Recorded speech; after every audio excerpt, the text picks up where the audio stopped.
Ini sudah ada 696 yang join, luar biasa. Ini kegiatan keagama pecinta kucing malam hari ini. Ternyata peminatnya sangat luar biasa, dan saya lihat tadi di kolom chat juga hadir dari berbagai kota dan juga beberapa pulau yang lain, bukan hanya dari Pulau Jawa. Sugeng Dalu, selamat malam sederek kagama pecinta kucing yang pada malam hari ini kita kopdaring yang pertama ini untuk belajar bersama, karena sebetulnya kalau tidak ada seseorang yang betul-betul istilahnya mumpuni, semua tetap harus selalu belajar mengikuti perkembangan zaman, termasuk terkait kucing ini. Kebetulan saja saya seorang dokter hewan, kemudian juga pernah menjadi pengurus Indonesia Cat Association atau ICA itu dari tahun 2004 sampai tahun 2012. Berapa tahun itu berarti? 8 tahun. Nah, mengurusi berbagai kucing ras. Ya, menjadi mengurusi kucing ras. Ya, namun kita di sini malam hari ini akan belajar terkait bagaimana kita untuk memelihara kucing yang baik dan benar. Ya, seorang penyayang kucing sejati itu tidak akan pernah pandang bulu. Di sini kalau di kucing tidak pandang bulu, benar, mau bulu panjang, mau bulu pendek, mau bulu gundul, tidak punya bulu misalnya beng, ya, semua disayangi dengan kadar yang sama derajatnya, 24 karat semua. Nah, mengapa sih kucing dan bagaimana kadang kalau hewan kesayangan itu kucing selalu dibandingkan dengan anjing? Karena kebetulan dua hewan ini merupakan perwakilan dari kelompoknya yang paling banyak dipelihara di seluruh dunia. Sehingga kalau kita bicara tentang kucing dan anjing, kita harus mempertimbangkan lagi yang pertama, kelebihannya apa sih kucing dibanding anjing? Nah, dan ternyata kalau kita berbicara tentang kelebihan, kucing itu ternyata jauh lebih mandiri dibanding anjing. Ya, banyak kucing yang bisa hidup bahkan di lingkungan yang sangat ekstrim, dia bisa bertahan hidup, bisa berkembang biak dengan sangat luar biasa. Itu memang salah satu kelebihan kucing. Kekurangannya adalah salah satunya kalau dari aspek populasi, kucing itu memiliki tingkat kesuburan yang sangat tinggi. Sehingga dapat berkembang biak dengan sangat cepat. Apalagi kucing domestik itu kadang usia 6 bulan, 7 bulan sudah dewasa kelamin. Satu betina, nah, sifat reproduksinya yang kopulasi menginduksi populasi pada kucing, sekali kawin dengan jantan subur pasti akan menghasilkan kebuntingan. Nah, sehingga satu induk kucing sekali melahirkan rata-rata misalnya 4 ekor. Dalam 1 tahun bisa melahirkan 3 kali. Karena buntingnya hanya 2 bulan, menyusuinya 1,5 bulan. Jadi interval 4 bulan sekali sudah bisa melahirkan. Setahun menjadi anaknya 12 ekor. 12 ekor ditambah induknya 13. Nanti di tahun kedua tambah 13 lagi, jadi 27 plus anak-anak separuh. Anak tahun pertama 6 ekor sudah dewasa, sudah berkembang biak lagi. Nah, dalam 2 tahun itu jumlahnya sudah bisa mencapai hampir 100 ekor. Kemudian bagaimana lingkungan pemeliharaannya? Ini juga relatif lebih mudah dibanding anjing. Kemudian potensi konflik sosial juga perlu dipertimbangkan. Di lingkungan perumahan mungkin ada orang yang tidak suka kucing. Sehingga ketika ada kucing jahirlah digebyur air panas atau bahkan diracun. itu juga sangat mungkin ya. Kemudian dan yang terakhir tidak kalah pentingnya adalah potensi membawa bibit penyakit. Ini antara anjing dan kucing semua sama-sama memiliki potensi yang sama. Potensi konflik juga demikian. Anjing begitu menggonggong, tetangganya komplain. Kucing begitu musim kawin, betina miau, miau, jantannya datang, ada genteng melorot, potensi konflik. Nah, ini semua memiliki kelebihan dan kekurangannya masing-masing. Flashback sedikit terkait feline history atau sejarah kucing ya, ini supaya kita nanti paham. Kucing itu sebagai hewan domestik tua selain anjing. Dari fosil-fosil yang ditemukan memang lebih tua anjing dibanding kucing. Kemudian domestikasi dari African wildcat, Felis libica, yang sampai saat ini spesies liarnya masih hidup di Afrika ya sebagai African wildcat. Dahulu didomestikasi, dijinakkan, dipelihara untuk tujuan simbiosis mutualisme, di mana kucing-kucing ini dimanfaatkan untuk menjaga lumbung dari serangan hama tikus. Dan saat ini kucing menjadi hewan kesayangan yang paling banyak dipelihara.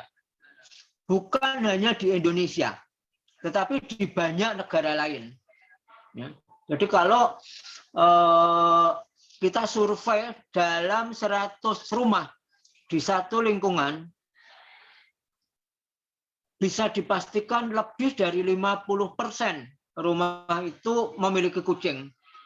Namun kurang dari 30% yang memiliki anjing. Nah, ini yang menjadikan fakta bahwa kucing menjadi hewan peliharaan, hewan kesayangan yang paling banyak dipelihara.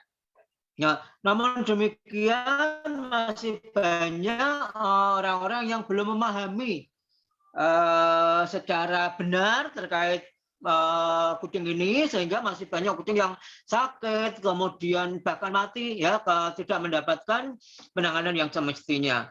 Kemudian adanya pemurnian genetik maupun persilangan untuk menghasilkan breed atau ras tertentu terus dikembangkan oleh para penyayang kucing. Kemudian untuk yang kucing-kucing modern saat ini terdispersi dalam beberapa bentuk tubuh, variasi ukuran, warna rambut. Nah, ini nanti kita untuk membiasakan istilah kucing jangan bulu tapi rambut ya. Namun semuanya tetap satu spesies, yakni Felis silvestris catus. Jadi Persian yang rambutnya panjang, kucing domestik atau kucing kampung yang rambutnya pendek, nanti kucing sphinx yang tidak punya rambut, ada yang rambutnya keriting, ada yang super pendek ya, ini semua masih satu spesies. Nah, untuk modern Felidae, kucing-kucing modern diklasifikasikan menjadi dua kelompok besar, small cat dan big cat. Small cat atau kucing kecil dan big cat kucing besar. Untuk big cat itu seperti harimau, macan, kemudian singa, termasuk cheetah.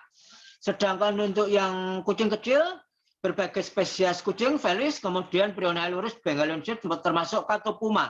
Puma yang dari Amerika, fisik besar, namun diklasifikasikan sebagai small cat. Nah, ternyata klasifikasi kucing besar dan kucing kecil ini tidak semata-mata didasarkan pada ukuran tubuh, tetapi lebih kepada fisiologi. Di mana kucing kecil kalau tidur itu mendengkur. Kucing besar kalau tidur tidak mendengkur.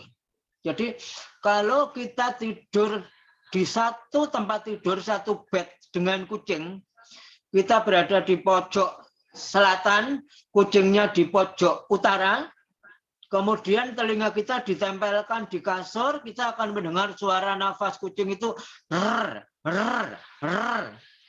Nah, justru itu menandakan bahwa kucingnya sehat.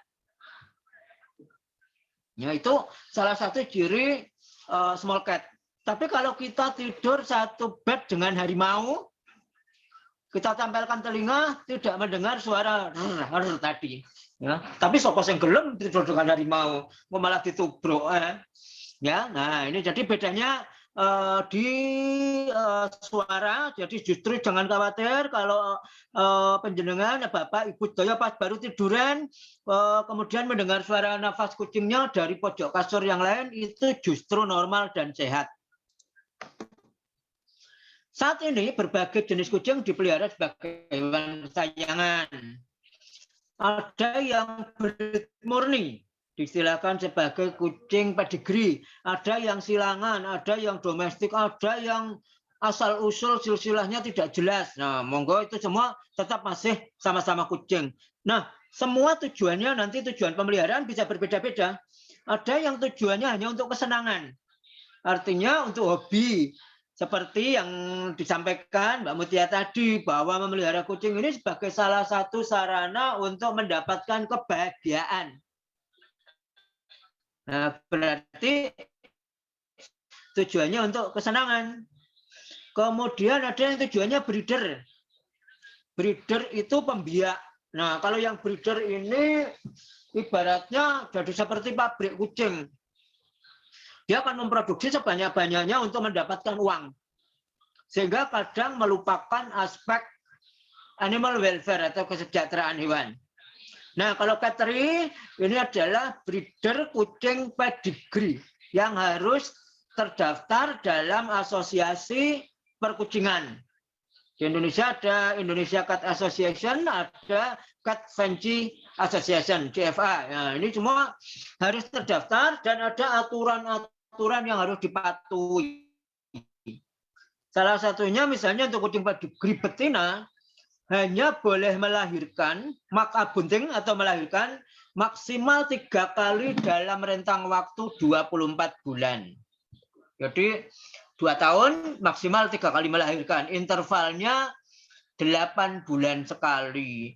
Kucing domestik yang tidak dikontrol setahun bisa 3 kali, 4 bulan sekali. Nah, nanti kelelahan hidupnya. Jadi nanti tujuan pemeliharaan berbeda-beda. Nah, yang tujuan untuk kesenangan ini biasanya para penyayang kucing sejati yang tidak pandang bulu tadi.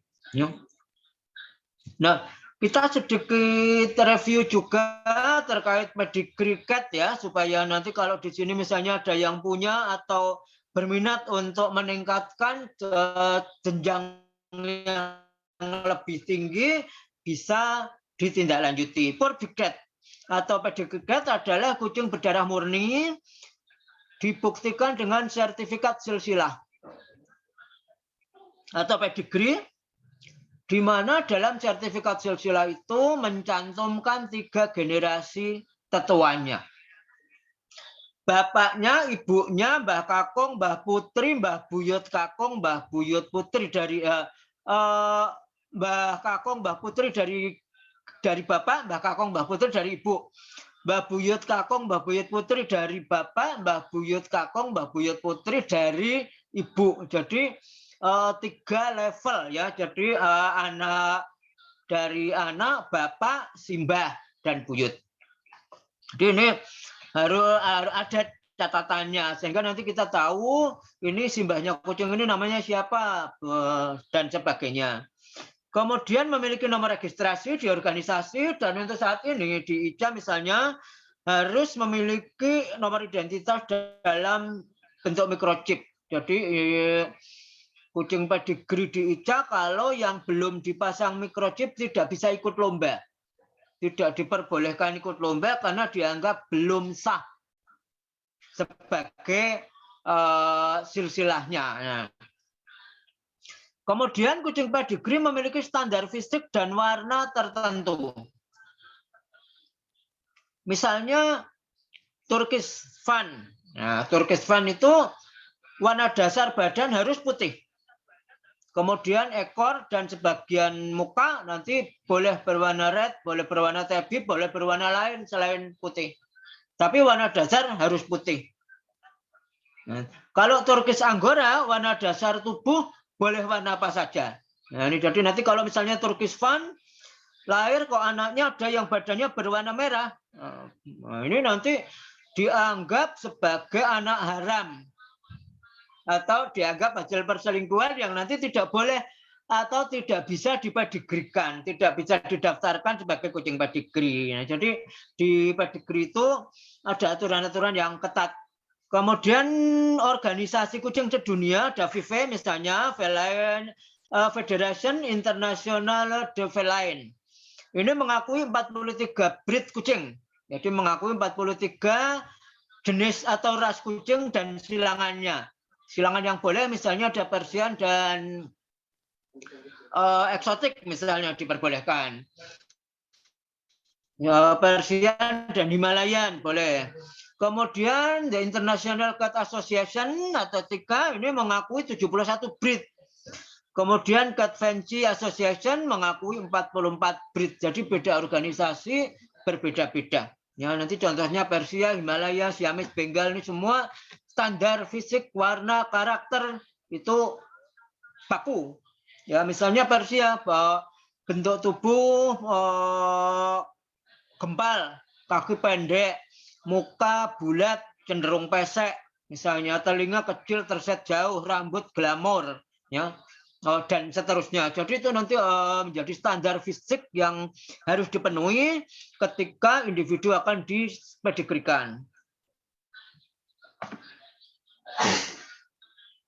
Kemudian untuk caring manajemennya, untuk kucing pedigri ini karena fisik, pola warna, karakter, genetik standar. Artinya kalau kita memiliki kucing pedigri warna A, dikawinkan dengan kucing pedigri warna B, itu kita bisa memprediksi sekian persen anak berwarna A, sekian persen berwarna campuran AB, sekian persen berwarna B. Tapi kalau kita punya kucing domestik berwarna putih, misalnya rambut putih, kawin dengan kucing domestik jantan berwarna putih pula, anaknya ada yang putih, ada yang blonreng, ada yang kembang telon. Nah, sangat mungkin terjadi karena darah atau genetiknya tidak murni. Nah, kucing-kucing ini perlu asupan pakan dan perawatan yang khusus sesuai dengan breed atau rasnya. Jadi setiap ras membutuhkan asupan pakan dengan nilai kalori yang berbeda-beda. Sehingga kalau kita mau jujur sebetulnya kalau kita memelihara kucing-kucing pedigri itu kasarannya justru kita yang diplekoto oleh kucing. Orang Jawa menyebutnya diplekoto, itu bahasa Indonesianya apa Mbak Ika? Diplekoto itu. Nah, jadi diperbudak ya. Nah itu justru kita yang diplekoto harus menyiapkan pakan yang bergizi tinggi, harus merawat rambutnya seminggu 3 kali, harus memandikan, harus membersihkan kandangnya. Lah, pakan kucing yang kualitas platinum misalnya harga per kilogramnya atau untuk terapi tertentu harga per kilogramnya ada yang bisa mencapai 300.000 sekilo. Lah untuk orangnya beli beras harga 15.000 udah sambat. Nah ini nanti justru sebetulnya kalau kita mau mengaku memelihara kucing pedigri itu kita yang diplekoto. Nah secara genetik kucing pedigri ini lebih lemah dari kucing domestik. Karena untuk membentuk kucing pedigri itu biasanya awalnya dilakukan dengan cara inbreeding. Untuk mengumpulkan genetik yang seragam. Akibatnya daya tahan tubuh lebih lemah. Manajemen pakan, perawatan yang salah atau keliru mudah sakit. Nah, nanti perlu perawatan medis dokter secara berkala. Nah, sekarang kita tidak usah berpikir jauh-jauh tentang pedigree. Kalau kita akan memahami, menyayangi kucing, ya apapun kucingnya kita sayangi, asal dirawat dengan baik, semua kucing itu akan bisa memberikan dan mendatangkan kebahagiaan bagi pemiliknya. Nah, sekarang yang pertama, yang pertanyaan yang sering diajukan oleh pemelihara kucing itu, kucing saya sehat tidak ya dok ya? Nah, ya sehingga pertanyaan sehatkah kucing Anda? Nah ini kita akan mereview. Salah satu parameter sehat untuk menyatakan kucing ini sehat adalah dengan melihat yang pertama skor kondisi tubuh. Skor kondisi tubuh yang sehat idealnya normal. Normal itu kalau di versi manusia atletis. Tidak kurus, tidak gemuk. Jadi kalau kurus atau sangat kurus atau gemuk atau sangat gemuk sampai obes, itu dianggap tidak baik karena bisa berkaitan dengan kesehatan juga. Kemudian nafsu makan dan minum normal, kemudian kotoran atau pup dan kencing atau pi juga normal. Nah, kita harus paham bagaimana bentuk kotoran kucing milik kita, bentuk, warna, ukuran, bau. Nah, termasuk kencing. Ya, jadi kalau ada perubahan bentuk kotoran, bentuk warnanya dan sebagainya, itu satu indikator ada sesuatu yang bermasalah dengan kucing tersebut. Kemudian yang keempat, data fisiologis. Ada frekuensi nafas, pulsus atau nadi, kemudian temperatur tubuh atau suhu tubuh juga harus normal. Nah, untuk yang ini nanti medis dan paramedis yang paham ya, dokter hewan dan paramedis. Artinya kucing frekuensi nafasnya normalnya berapa kali per menit, nadinya berapa kali per menit, suhu tubuh normal. Misalnya pada kucing itu 37,5 sampai 39,5 derajat Celcius. Itu normal. Nah, nanti kalau penjenengan akan mengecek, pastikan termometernya berskala Celcius. Jangan keliru berskala Fahrenheit. Nanti kalau keliru pakai termometer Fahrenheit, di tem suhu kucingnya bisa 99 derajat. Dikira mau mendidih, ternyata termometernya yang keliru. Kemudian aktivitas normal. Artinya berjalan-jalan, beraktivitas, itu semua bisa dilakukan dengan normal tanpa ada kesulitan. Dan pada individu-individu dewasa yang tidak disteril 1, 2, 3, 4, 5, 6 semua ini terpenuhi, maka kucing tersebut bisa dinyatakan sehat. Nah, ini parameter kondisi tubuh. Nah, parameter kondisi tubuh untuk sangat kurus, kemudian kurus, sedang. Nah, ini bisa dilihat dari atas dan dari samping. Ya. Idealnya pada posisi sedang. Kemudian gemuk dan sangat gemuk ini berarti juga berpotensi menjadi sumber masalah kesehatan. Terlalu kurus juga bisa menjadi sumber masalah kesehatan. Ya, ini nanti idealnya berada di posisi ini. Dengan kondisi di posisi ini, usia harapan hidup kucing bisa mencapai 12 sampai 15 tahun. Kalau di kondisi ini mungkin 6-7 tahun sudah jatuh sakit, akhirnya mati. Di kondisi ini bisa 5-6 tahun tahu-tahu stroke dan berakhir dengan kematian mendadak misalnya. Sangat mungkin terjadi. Nah, ini juga dilihat dari, ini kalau pada anjing dilihat dari atas, dari samping. Nah, pada kucing juga kira-kira sama skornya. Dari yang paling sangat kurus, sedang, gemuk, dan sangat gemuk. Kemudian ketika kita akan memelihara kucing dengan baik dan benar, ada beberapa poin pokok yang harus kita pahami. Nah, ini ada 7 tahapan. Yang pertama bibit, yang kedua kandang dan lingkungan, yang ketiga pakan, yang keempat grooming and bedding, yang kelima breeding, reproduksi, yang keenam vaksinasi, dan yang ketujuh karantina hewan sakit. Nah, kita masuk ke poin pertama. Untuk bibit ini tentu saja setiap orang akan memiliki predileksi atau kesenangan yang berbeda-beda. Ada orang yang senang dengan kucing-kucing yang berambut panjang. Ada orang yang lebih suka dengan kucing berambut pendek. Ada orang yang lebih suka dengan kucing yang mukanya pesek, hidungnya pesek. Tapi ada orang lain yang lebih suka dengan kucing yang cenderung mancung. Ada yang suka yang pedigree, ada yang suka non pedigree, ada suka yang jantan, ada yang betina, ada yang kitten, ada yang dewasa. Nah, semua masing-masing memiliki kelebihan dan kekurangannya masing-masing, ya. Jadi tinggal disesuaikan dengan mana yang ingin atau dikehendaki. Nah, misalnya ini beberapa kelebihan dan kekurangan dari masing-masing. Untuk pedigree, kelebihannya itu standar. bentuk fisiknya standar, warnanya standar, karakternya standar, pertumbuhannya standar, harganya juga standar, standar mahal. Nah, jadi kucing pedigree saat ini paling murah mungkin di atas 5 juta. Beberapa yang so quality, ya kucing pedigree nanti kita klasifikasikan menjadi 3 berdasar kualitasnya. Breed pet quality itu kualitas yang paling rendah. Artinya meskipun pedigree hanya bisa digunakan untuk peliharaan kesayangan. Yang kedua breed quality. Breed quality ini belum sampai selevel show atau kualitas lomba, namun memiliki darah kucing yang bagus sehingga kalau digunakan sebagai indukan dapat menghasilkan keturunan yang bagus. Dan yang paling tinggi adalah show quality. Artinya individu itu memiliki standar fisik, warna, karakter yang memenuhi syarat untuk diikutkan dalam lomba kucing pedigree. Kemudian kucing non pedigree itu kelebihannya murah namun tidak sesuai standar. Tidak selalu ada karena biasanya non pedigree itu adalah kucing-kucing pedigree yang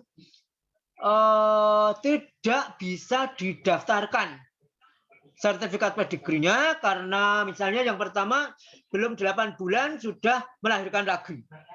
Sehingga tidak diakui sebagai anak yang sah sehingga tidak bisa dipedigree-kan.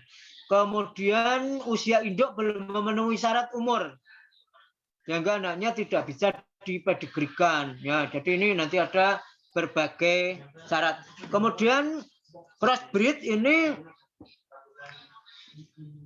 meskipun standar, tetapi tidak selalu ada karena crossbreed ini biasanya terjadi karena ketidaksengajaan. Artinya misalnya punya kucing Persia juga punya kucing Maine Coon, misalnya suatu ketika kandang-kandangnya baru dibersihkan, kucingnya diumbar di ruangan. Ternyata tiba-tiba ada yang kawin.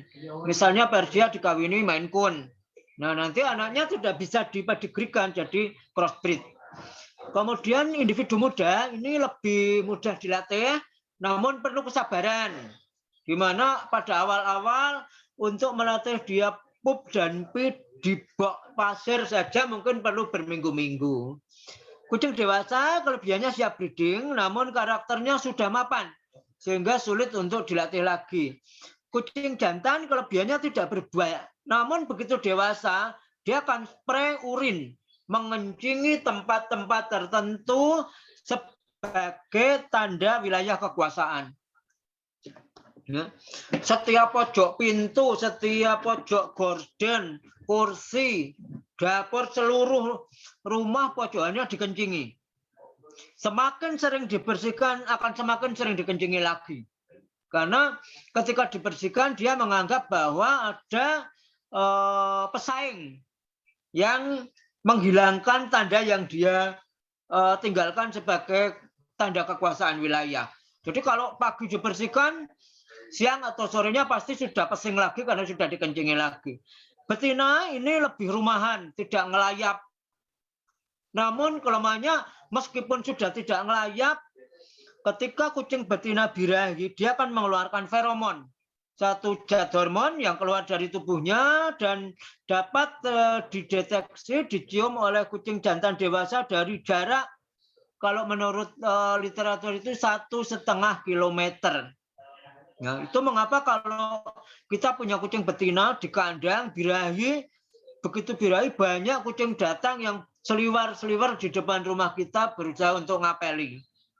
Nah, jadi ini kelebihan, kekurangan semuanya masing-masing. Monggo nanti tinggal dipilih, mau milih yang tidak punya rambut, mau milih yang domestik biasa, mau milih yang glamor, atau mau milih yang model Siamese langsing seperti Pragawati, semua sesuai dengan seleranya masing-masing.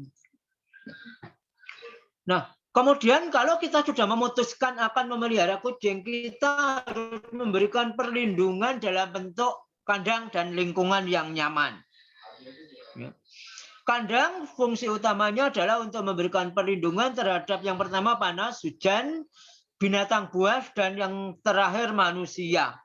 Karena ternyata banyak kucing yang tidak dikandangkan kemudian hilang, ternyata diambil oleh orang lain, dibawa pergi. Nah, nggak tahu apakah nanti di sana dipelihara atau diapakan.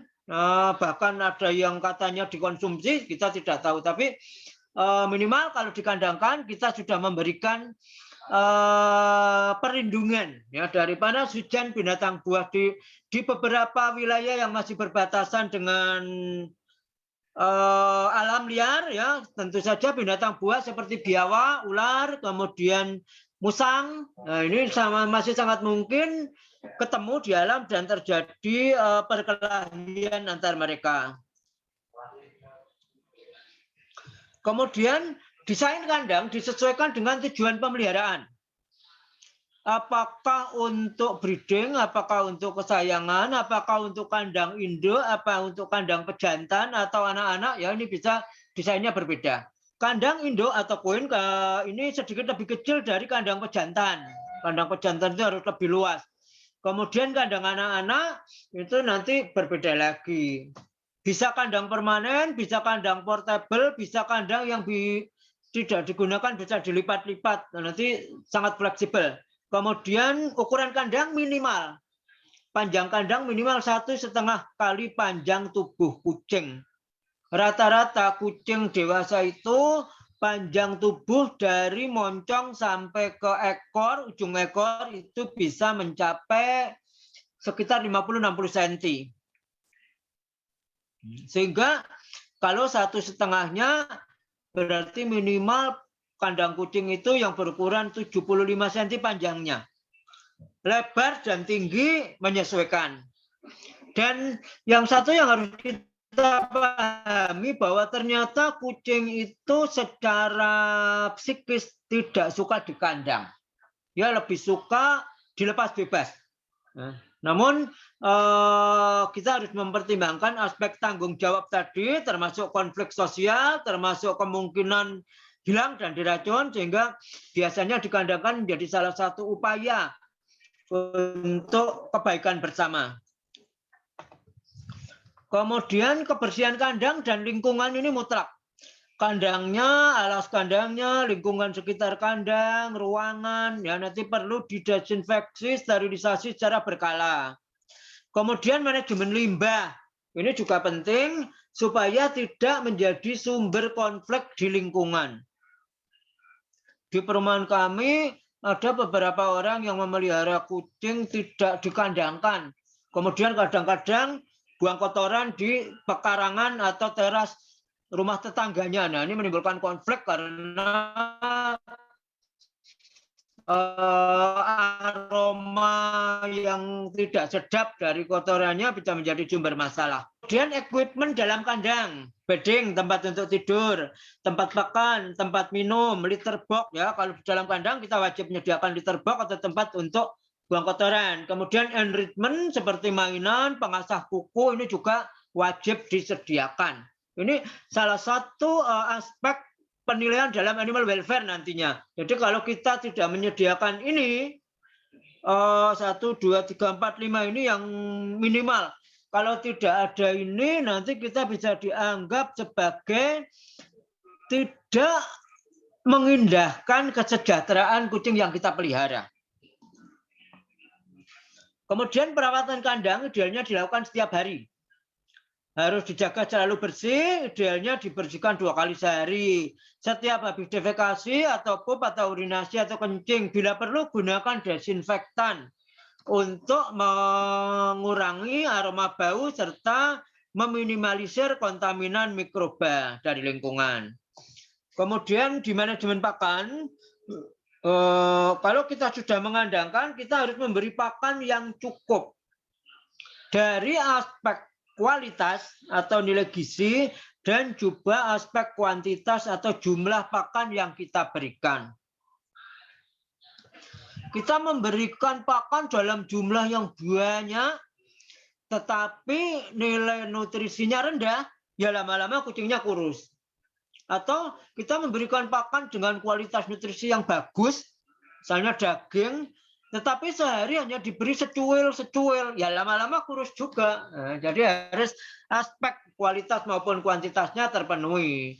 Nilai gizi, protein, lemak, karbohidrat, vitamin, mineral, air. Kemudian untuk kuantitas, jumlah sajian atau volume sajian per hari, serta nilai kalori. Misalnya untuk nilai kalori untuk kitten dengan untuk yang junior, dengan untuk yang adult, dengan yang mature nanti berbeda-beda. Pemberiannya disesuaikan dengan kondisi, status kesehatan, reproduksi, pertumbuhan, jenis kelamin, dan sebagainya. Kucing jantan cenderung makan lebih banyak dari kucing betina. Betina yang sedang bunting cenderung makan lebih banyak dibanding yang tidak sedang bunting. Kucing yang sedang tumbuh akan juga makan lebih banyak dibanding yang sudah dewasa dan sebagainya. Itu nanti menjadi dasar seberapa banyak kita akan memberikan pakan. Nah, pemberian pakan ini bisa ada dua macam, natural food maupun pakan buatan. Natural food ini dalam bentuk daging ataupun whole animal. Idealnya pakan paling baik adalah whole animal. Ya, dalam rat atau mite, tikus atau mencit. Namun demikian, pemberian whole animal harus dipastikan bahwa whole animal itu terbebas dari agen-agen penyakit. Misalnya, tikus mencit harus bebas dari larva cacing pita, larva atau sista dan jaringan otot, ya sista toksoplasma dalam jaringan otot, jadi harus dipastikan. Sehingga kita hanya boleh memberi tikus mencit dari hasil penangkaran, pemeliharaan. Jangan tikus liar. Tikus liar itu sangat berpotensi menjadi penular misalnya toksoplasma ataupun mikroba-mikroba yang lain dan parasit yang lain termasuk cacing pita. Pakan buatan atau homemade food bisa juga commercial food. Nanti homemade food itu kita meramu sendiri. Sedangkan commercial food ini pakan buatan dari pabrik yang sudah jadi dan siap saji. Untuk homemade food kita harus memahami lagi terkait nutrisi yang dibutuhkan untuk kucing. Misalnya kita harus paham bahwa kucing adalah karnivora sejati yang kemampuan mencerna plant matter, bahan-bahan nabati itu sangat rendah. Jadi nasi, kemudian berbahan biji-bijian yang lain, gandum dan sebagainya itu, sayuran, mungkin kurang dari 10% yang bisa dicerna oleh kucing. Sehingga pemberiannya harus dalam jumlah terbatas.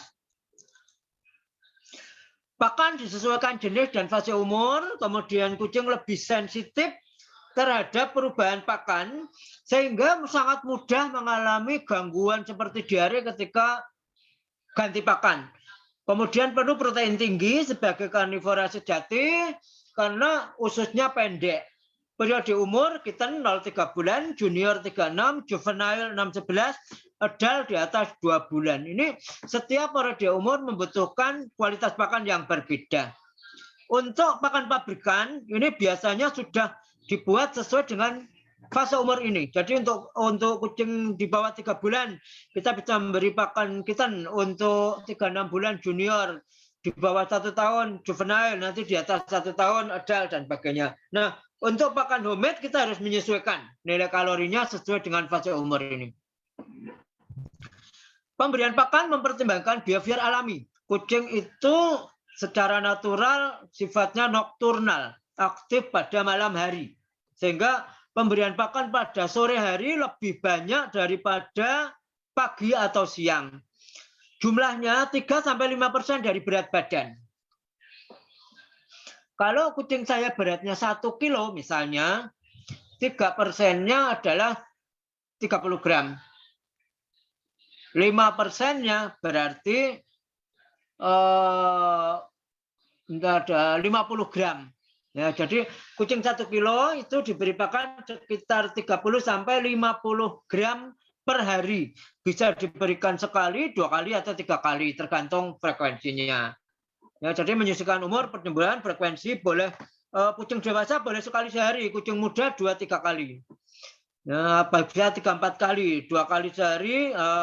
Pada yang sudah biasa 1 kali sehari boleh. Porsi sore lebih banyak. Ya, berbagai jenis pakan pabrikan, moist, basah tersedia. Nanti untuk pakan basah kandungan air lebih tinggi sehingga kadar nilai nutrisinya lebih rendah dari pakan kering. Setengah basah berbentuk bervariasi, kemudian kering ini yang paling umum digunakan, berbagai bentuk variasi warna dengan harga dari beberapa puluh ribu per kilo sampai di atas 100.000 per kilo ada. Yang tinggal disesuaikan dengan ketebalan isi dompet ownernya. Grooming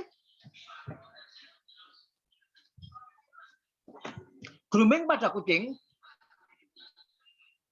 dilakukan harus diawali atau dilatih. Nah, anak kucing harus dilatih untuk di grooming sejak usia 5-6 minggu, sejak turun dari nest.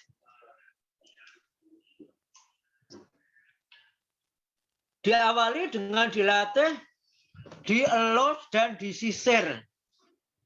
Sehingga dengan sisir lembut tentunya, sehingga dia akan terbiasa merasakan di grooming, sehingga semakin dewasa dia semakin juga nyaman ketika di grooming.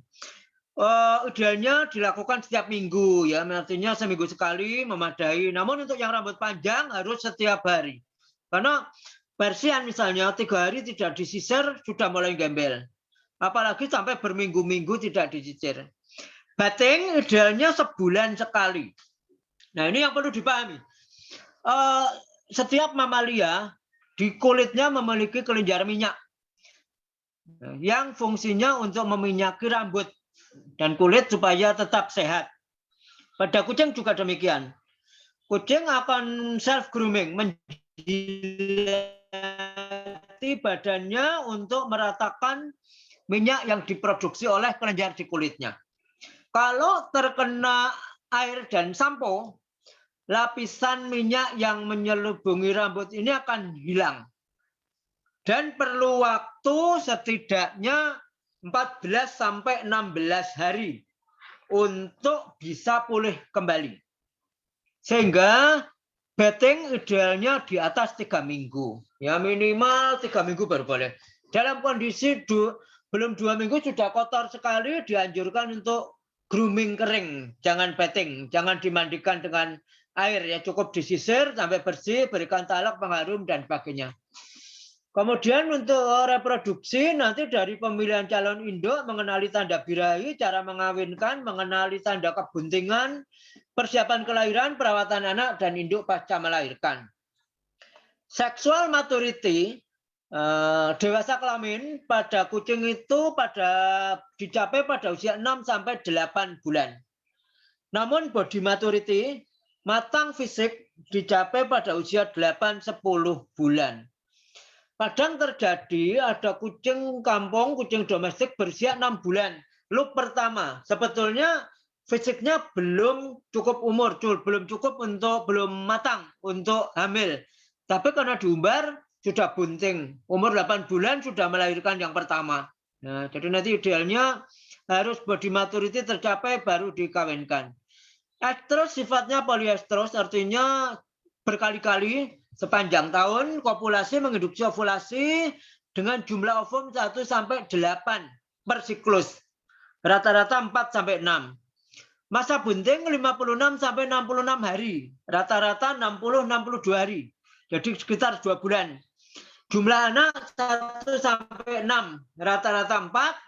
Menyusui selama 4-8 minggu. Rata-rata 6 minggu.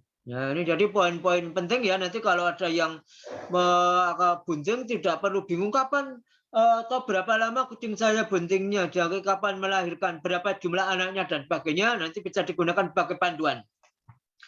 Kucing betina birahi biasanya akan mengeluarkan feromon, jantan akan mengapeli lebih dari 1 jantan, kemudian kucing betina akan memilih jantan yang paling ganteng biasanya.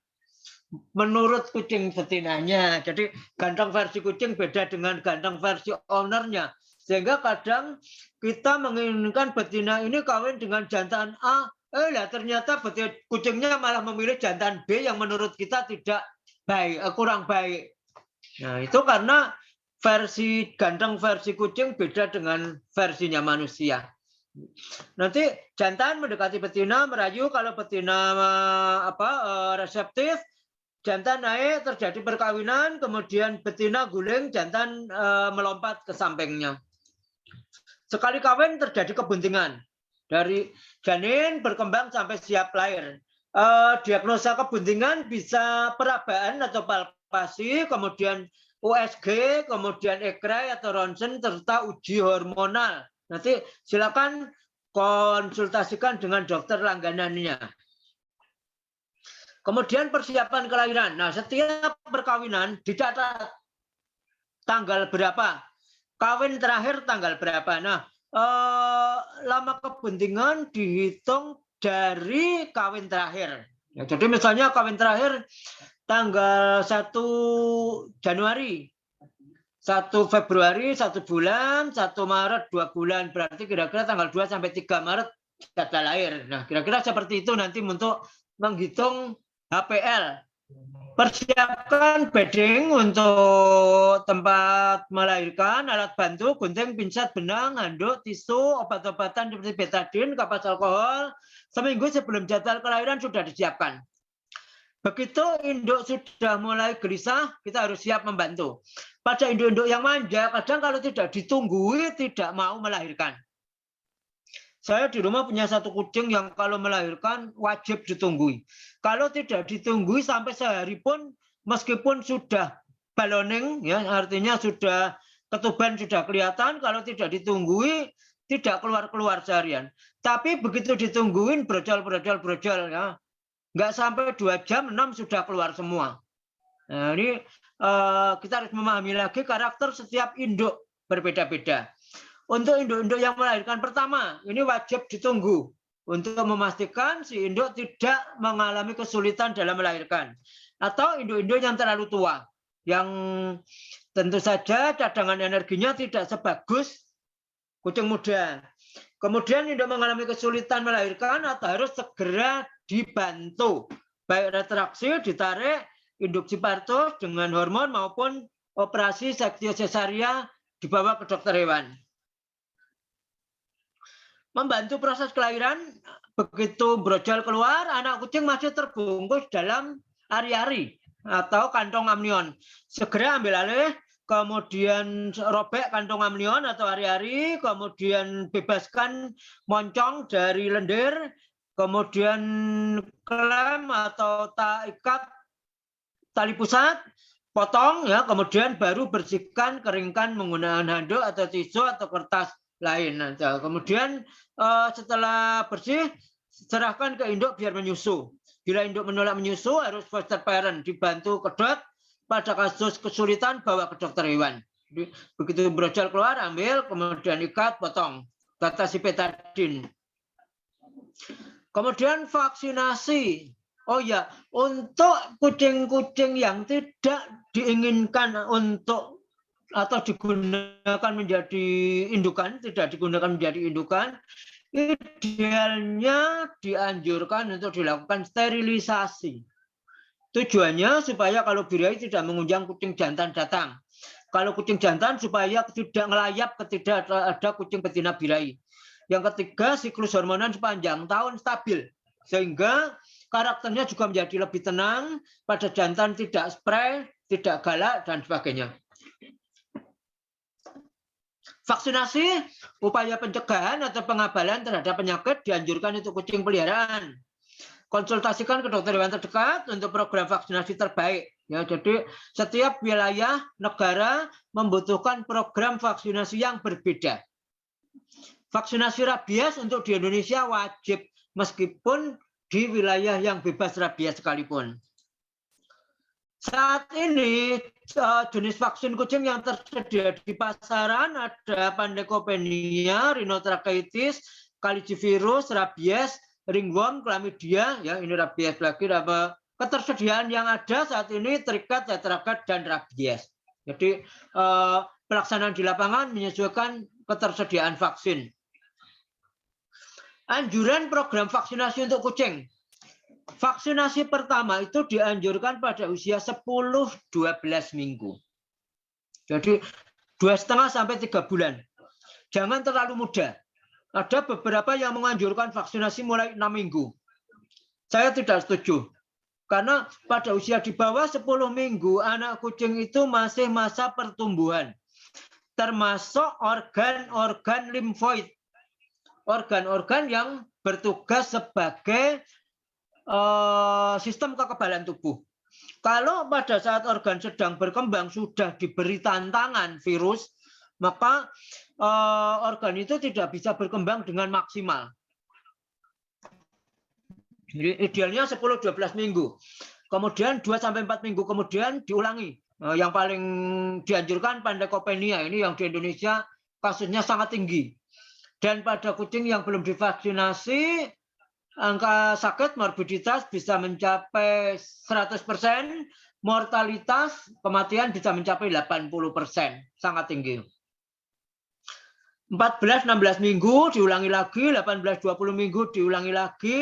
Nah, ini untuk yang chlamydia dan ringworm disesuaikan kondisi wilayah atau kejadian penyakit. Di atas 24 minggu baru boleh diberi vaksin rabies. Jadi vaksin rabies pada kucing dianjurkan di usia di atas 6 minggu. Ini karena vaksin rabies yang ada di Indonesia adalah isolat anjing. Yang ketika disuntikkan pada kucing memberikan efek yang lebih hebat. Ya, sama seperti kemarin kita vaksin COVID yang pakai AstraZeneca, katanya kayak cuma digigit semut nggak ada kipi. Yang pakai yang lain lagi ternyata ada yang demam dan sebagainya. Nanti berbeda-beda. Kemudian setahun sekali dilakukan pengulangan panle, rino, kalisi atau yang lainnya. Kemudian per 2 tahun rabies. Jadi rabies pada kucing hanya perlu diulang 2 tahun sekali.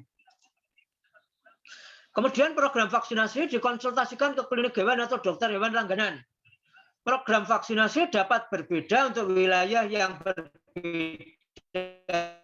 Nah, ini kadang kami mendapatkan klien yang sebelumnya tinggal di kota A, kemudian pindah ke Jogja. Ketika sampai di Jogja, kami sampaikan ini. Loh, kok berbeda dok dengan kami di Bogor? Apakah ini? Ya, nanti karena menyesuaikan dengan kondisi lingkungan ya. Wilayah yang berbeda, program berbeda. Kemudian vaksinasi hewan adalah veterinary authority. Artinya kewenangan dokter hewan dan para medis veteriner. Yang pelaksanaannya harus dilakukan oleh dokter hewan atau para medis atau vaksinator berizin praktek. Nah, ini penting sekali. Sehingga nanti untuk vaksinasi serahkan ke dokter hewan atau para medis yang memiliki praktek. Kemudian hewan sakit, manajemen hewan sakit idealnya di rumah kita memiliki satu kandang yang sengaja kita kosongkan untuk sewaktu-waktu digunakan sebagai kandang karantina ketika ada yang bermasalah atau sehat atau sakit. Ya. Bisa kita tutup dengan kain sebagai kerodong, kemudian juga diberi tambahan lampu untuk penghangat. Ditempatkan terpisah, ya, karena nanti untuk digunakan kalau ada yang sakit, terutama penyakit menular maupun penyakit tidak menular, supaya tidak menulari kucing-kucing lain yang masih sehat. Dan hewan sakit ini harus dirawat paling akhir. Setelah kita selesai merawat semua kucing yang sehat. Nah, jadi ini SOP perawatan kucing yang baik dan benar. Kalau di satu rumah kita punya kucing yang jumlahnya beberapa, atau kadang ada yang lebih dari 10 ekor, begitu ada 1 ekor yang menunjukkan tanda-tanda sakit harus segera diisolasi, dikarantina, dan dirawat paling akhir. Tujuannya supaya kita tidak menjadi sumber penular bagi kucing-kucing lain yang masih sehat. Di klinik kami, di bagian rawat inap, kami sudah memberikan info untuk jam besuk, misalnya untuk siang itu jam 10 sampai jam 12, nanti sore jam 4 sampai jam 6. Nah, tapi Tetap saja kadang aja jam 8 pagi baru dibuka itu sudah ada emak-emak yang nyelonong pengen nilai anak berbulunya. Nanti begitu masuk di dalam melihat para medis dan kiper merawat kucing-kucing titipan sehat, si mama ini langsung nyerocos, marah-marah. Begitu dokter datang komplain, gimana toh dok? Kucing saya sakit, saya inapkan di situ, malah dirawat paling akhir. Bukannya dirawat lebih awal.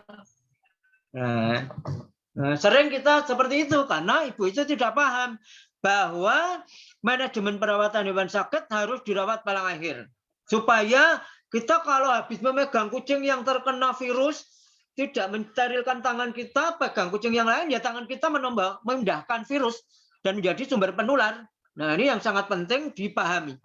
Kemudian bila perlu gunakan APD, masker, gloves, dan sebagainya. Kemudian pengobatan harus di bawah pengawasan dokter hewan. Nah, ketika ada yang sakit, kita harus membuat appointment dengan dokter hewan atau vet. Yang harus kita pahami, kucing adalah hewan yang mandiri dan tidak suka diatur. Ini yang membedakan mengapa kucing tidak bisa disuruh-suruh seperti anjing. Anjing disuruh bekerja, disuruh mengambil barang, disuruh menuntun orang buta, mau. Kucing tidak mau, karena kucing itu mandiri. Ya, dia tidak suka diatur. Yang harus dipertimbangkan sebelum membawa kucing ke dokter hewan, pertama kondisi kucing yang akan dibawa. Apakah kondisinya sehat, apakah sakit, atau tidak diketahui. Misalnya kucing nemu di jalan. Nah, setiap kondisi yang berbeda membutuhkan tempat untuk membawa yang berbeda-beda. Ya, dari tempat membawa bisa keranjang, kennel box, cat bag, dan sebagainya. Pada kucing yang sudah terbiasa, bahkan hanya digendong naik motor itu tenang-tenang saja. Tapi kucing lain mungkin begitu motor dinyalakan langsung melompat dan kabur. Ya, jadi harus paham karakternya. Kemudian estimasi waktu tempuh dari rumah sampai klinik atau dokter hewan. Semakin lama estimasinya, potensi kucing mengalami stres di perjalanan semakin tinggi. Baru jalan tenang, tiba-tiba ada motor yang knalpotnya belum lewat sampingnya. Kucing yang telinganya pendengarannya sensitif tentu akan stres. Kemudian pastikan tidak ada faktor stres selama di perjalanan. Kemudian sering terjadi kucing yang dibawa ke klinik, begitu dikeluarkan dari wadahnya, di ruang periksa, lompat, lari, kabur. Kemudian hilang. Dokternya merasa bersalah, pemiliknya juga sedih karena kucingnya hilang. Nah, jadi itu karakter ini tadi penting dipahami ya. Secara psikis mudah stres, lingkungan baru, orang baru, aroma obat, aroma desinfektan di klinik itu dapat menyebabkan kucing stres, termasuk keramaian dan suara hewan lain. Misalnya gonggongan anjing dari ruang rawat inap. Bagi kucing yang belum pernah atau tidak terbiasa mendengar gonggongan anjing, dia sudah stres psikis.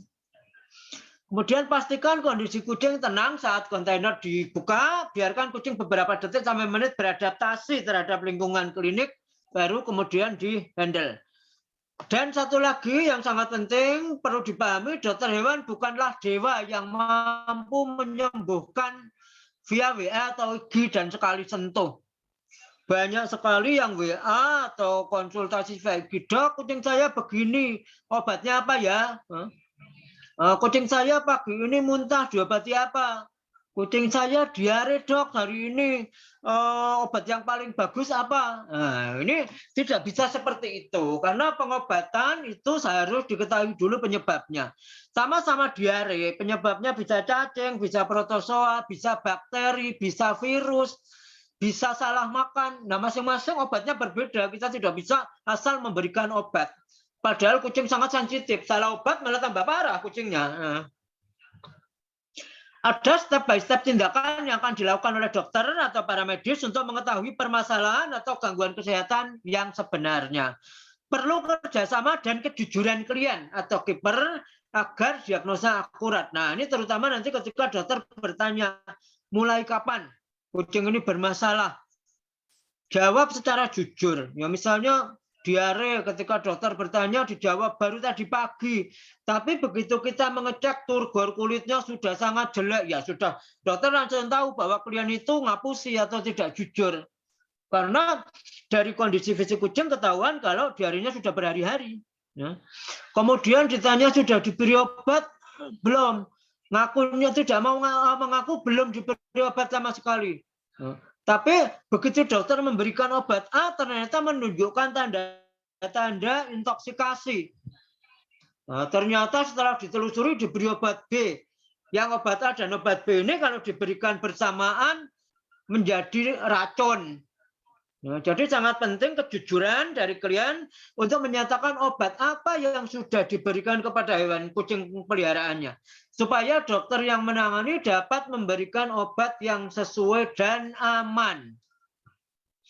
Kemudian yang perlu dipahami lagi ada bahan-bahan medis tertentu yang memang mahal. Nah, jadi kadang kita tuh dikomplain, Dok kok mahal banget toh, kita mau cuma masang kateter aja 100.000 lebih.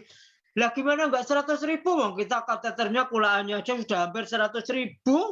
Nah, jadi semua ada yang memang kadang agak mahal, jadi mohon dimaklumi ya. Kemudian terkait rencana tindakan, rencana terapi, informasi perkiraan biaya, metode tindakan ini sebaiknya bisa medis maupun non medis. Kemudian perkiraan total biaya yang harus dibayar. Ini idealnya dokter memberikan informasi terkait diagnosa, rencana tindakan atau obat dan biaya yang harus ditanggung oleh klien. Jadi kalau dokter tidak menyampaikan, penjenengan sebaiknya bertanya. Atau ketika akan diobati, bertanya dulu, Dok, sebetulnya kucing saya diagnosanya apa? Dokter memberikan jawaban, diagnosanya B. Terus planning pengobatannya apa saja, Dok? Dokter jawab A, B, C, D. Kira-kira habisnya berapa? Tanyakan. Ya, klien itu berhak tahu sebelum diobati. Kalau misalnya ternyata diberi biaya pengobatannya 1 juta. Duh, saya cuma bawa duit 500. Nggak cukup, Dok. Ternyata uang saya tidak cukup. Mohon ditunda dulu pengobatannya. Ya, boleh. Artinya klien yang berhak memutuskan pasien itu diobati saat itu atau tidak. Klien berhak setuju atau menolak rencana tindakan yang direncanakan oleh dokter. Kemudian klien wajib mematuhi aturan tindakan medis pengobatan seperti interval pemberian obat dan lamanya pengobatan. Ya, misalnya obat A harus diberikan selama 2 kali sehari, ya berikan 2 kali sehari, jangan hanya sekali sehari. Diberikan harus minimal 5 hari, jangan 3 hari dihentikan, nanti kambuh lagi. Jadi itu aturan itu tetap harus dipatuhi. Makaten kira-kira presentasi saya terkait cara memelihara kucing yang baik dan benar. Kami ucapkan terima kasih kepada Allah yang Maha Kuasa, UGM, Kagama Pecinta Kucing, panitia untuk Kagama Pecinta Kucing Talk Number One, serta peserta malam hari ini yang sampai akhir presentasi masih terlihat ada 775 audien luar biasa. Matur nuwun.